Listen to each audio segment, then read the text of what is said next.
Дистанция 1 километр. Алдан шуны әти кешегә узасы, аннан эстафета улына яки кызына тапшырыла. Шундый төрдәге беренче ярышларны Нурлатылар гаилә бәйрәменә әйләндерде. Шаңгыда алай жүрүп булмый инде. Эштә жүрибез, менә кызны поддержать итәргә килдем беренче тапкыр бу юлы. Надеюсь, инде дальше да шулай катнашырбыз. Үземне дә сынап карау инде, сәламәтлекне арттыру. Әти син яхшы иттереп чап. Җиңәргә булса безгә.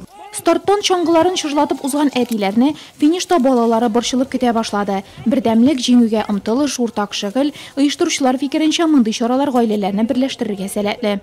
Дело в том, что у нас везде женщины.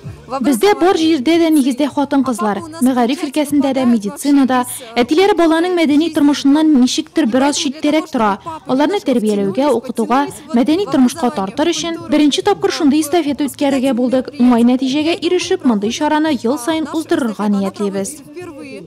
Янилкиннарга беренче старт уңыш китерде. Эстафетаны улына беренче тапшырып, әтисе аның уңышына юл ярды.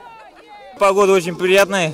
Һава торышы әйбәт, кояш, суык, чаңгылар әйбәт шуа. Улым белән бергә катнашкач тагы да күңелрәк. Мин ел дәвамында чаңгы ярышларына әзерләнәм, ярышларда катнашам. Алар республикада Самара өлкәсендә уза. Без әтием белән чын команда булуыбызны исбатладык һәм бердәм булганда югары максатларга да ирешә алабыз.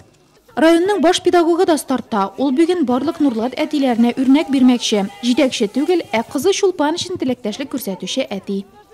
Балаларга үрнәк, киләчәктә инде алар шушы безнең үрнәкне үзләренә кабул итеп, чаңгы спортын яратып, гомумән спортны яратып, күбрәк спорт ярышларында катнашырлар дип ышанасы килә. Күбрәк инде менә үзләренең сәламәтләрен кайгыртырлар. Һәр стартта җиңүче гаиләләр билгеләнә торды. Соңарып кына финишка килгәннәр дә бер дә моңаймады. Әти белән бергә үткәргән кызыклы көннән дә зуррак бүләк бармы икән? Гадәти тормышта мондый күренеш сирәгрәк тәти шул.